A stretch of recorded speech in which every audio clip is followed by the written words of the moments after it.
നിതീഷ്, ഈ ഈ കോടതി വിധി അത് വളരെ ഗൗരവമായ രാഷ്ട്രീയ വിമർശനം മോദി സർക്കാർ ഈ പ്രതിപക്ഷ രാഷ്ട്രീയ പാർട്ടികളോട്, അതിൻ്റെ നേതാക്കളോട്, അതിൻ്റെ സർക്കാരുകളോട് എടുക്കുന്ന സമീപനത്തിനെതിരെ അതിരൂക്ഷ വിമർശനം, ശക്തമായ എതിർപ്പ് നിലനിൽക്കുന്ന ഒരു പശ്ചാത്തലത്തിലാണ് ഈ കോടതി വിധി വരുന്നത്.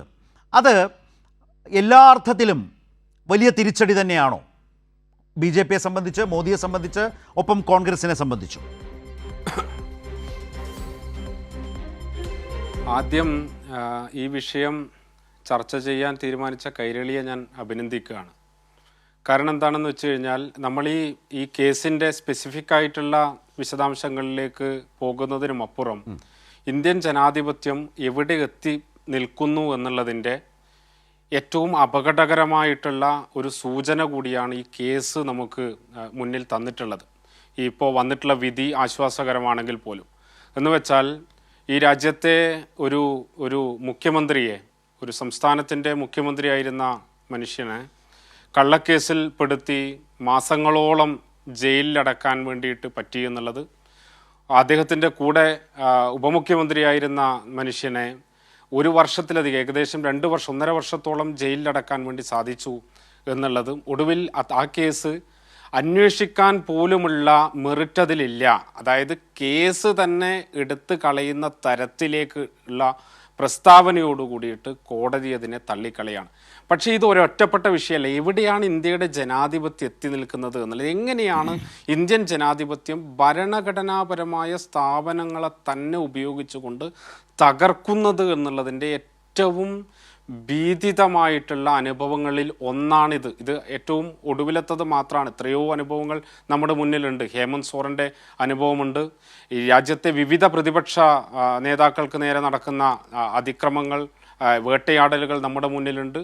ഒന്നും തെളിയിക്കപ്പെടാതെ പോകുന്ന, എല്ലാം ഇതുപോലെ വേട്ടയാടലിൽ അവസാനിക്കുന്നതുണ്ട്. രാഷ്ട്രീയ നേതാക്കൾക്കെതിരെ മാത്രമല്ല, എഴുത്തുകാർ, മാധ്യമപ്രവർത്തകർ, മനുഷ്യാവകാശ പ്രവർത്തകർ, പ്രതിപക്ഷ നേതാക്കൾ, കലാകാരന്മാർ, വിദ്യാർത്ഥികൾ. ഇന്ന് നമ്മളിപ്പോൾ സംസാരിച്ചുകൊണ്ടിരിക്കുമ്പോൾ 14 വിദ്യാർത്ഥികൾ തീഹാർ ജയിലിലാണ്. JNUവിലെ 14 വിദ്യാർത്ഥികൾ തീഹാർ ജയിലിനകത്താണുള്ളത്. അംബേദ്കർ യൂണിവേഴ്സിറ്റിയിൽ 6 വിദ്യാർത്ഥികളെ സസ്പെൻഡ് ചെയ്തിട്ട് 1 വർഷം കഴിഞ്ഞിരിക്കുകയാണ്. എന്ന് വെച്ചാൽ, അധികാരത്തിൻ്റെ മത്ത് ബാധിച്ചിട്ട് ഇന്ത്യയിലെ അധികാരവർഗം എങ്ങനെയാണ് ഈ അധികാരം ഉപയോഗിച്ചുകൊണ്ട് ജനാധിപത്യത്തിൻ്റെ വേരറുക്കാൻ വേണ്ടിയിട്ടുള്ള ആക്രമണം നടത്തിക്കൊണ്ടിരിക്കുന്നത് എന്നുള്ളതിൻ്റെ കാഴ്ചയാണ് നമ്മൾ കാണുന്നത്. അതുകൊണ്ട് അത് ചർച്ച ചെയ്യുക എന്നുള്ളത് തന്നെയാണ് ഉത്തരവാദിത്തമുള്ള, ജനാധിപത്യ ബോധമുള്ള, ഈ നാടിനോട് കരുതലുള്ള ഒരു മാധ്യമത്തിൻ്റെ ചുമതല.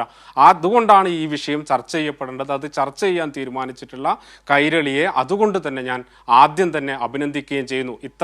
ഇത്തരം ചർച്ചകൾ ഇന്ത്യൻ മാധ്യമങ്ങളിൽ ഇപ്പോൾ നടക്കുന്നില്ല. കാരണം മാധ്യമങ്ങളാകെ ഒന്നുകിൽ വിലക്കെടുക്കപ്പെടുകയോ അല്ലെങ്കിൽ ഭീഷണിപ്പെടുത്തിയിട്ട് അതിനെ നിശബ്ദമാക്കുകയോ ചെയ്തിട്ടുള്ള ഒരു കാലത്ത് കൂടിയാണ് നമ്മൾ നിൽക്കുന്നത് എന്നുള്ളതുകൊണ്ട് ഈ ചർച്ച തന്നെ ധീരമായിട്ടുള്ളൊരു സമീപനം ആണ്. മറ്റൊന്ന്, ഇത് തിരിച്ചടിയാണോ എന്നുള്ളത്. തിരിച്ചടിയെ ഭയന്നുകൊണ്ടാണ് ജനാധിപത്യപരമായിട്ടുള്ള ഒരു പോരാട്ടത്തിനോ ഒരു സംവാദത്തിനോ തയ്യാറാകാത്തത് കൊണ്ടാണ് ഭീരുക്കളായിട്ടുള്ള BJP, ഇന്ത്യയുടെ ഭരണകൂടം ഇത്തരത്തിലുള്ള സമീപനങ്ങളിലേക്ക് കടക്കുന്നത്. അവർ പരാജയപ്പെട്ടവരാണ് ശരത്. ആ പരാജയ ബോധത്തിൻ്റെ ഭീതിയിൽ നിന്നാണ് ഇത്തരത്തിലുള്ള നെറികെട്ട നീക്കങ്ങളിലേക്ക് തങ്ങളുടെ സിൽബന്ദികളെ പോലെ, തങ്ങളുടെ കാര്യസ്ഥന്മാരെ പോലെ ആക്കിയിട്ട് ഇന്ത്യയിലെ അന്വേഷണ ഏജൻസികളെ, സ്വതന്ത്രമായിട്ട് പ്രവർത്തിക്കേണ്ട അന്വേഷണ ഏജൻസികളെ തങ്ങൾക്ക് വേണ്ട നേട്ടങ്ങൾക്ക് വേണ്ടിയിട്ട് കയറൂരി വിടാൻ വേണ്ടിയിട്ട് അവർ തയ്യാറാകുന്നത്. അവർക്കുള്ള തിരിച്ചടി കോടതിയിൽ നിന്ന് മാത്രമല്ല വരിക, ജനങ്ങളിൽ നിന്നാണ്.